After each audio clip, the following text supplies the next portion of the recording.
पकड़ते हैं उन सारों को, कहते हैं कि जी क्या इमरान खान ने कहा था कि जाके जला दो, वादा का। ये जो पकड़े हुए लोग, इनका सिर्फ एक ही काम है, क्योंकि उनके पास ना कोई सबूत है ना कोई स्टेटमेंट है मेरी, बस ये वादा गवाह बनाने के। साहब आखिरी सवाल है, जितने लोग आपको छोड़ के गए हैं, जितने भी छोड़ के गए हैं, किसी एक ने आपसे छोड़ने के बाद राब्ता किया है? आखिरी सवाल,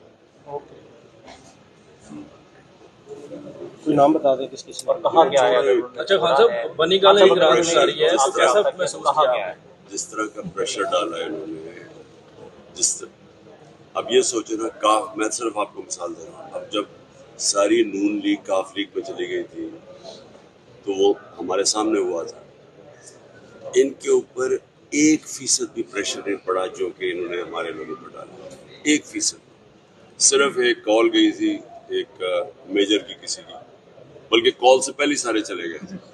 मतलब बनी यहाँ तो पकड़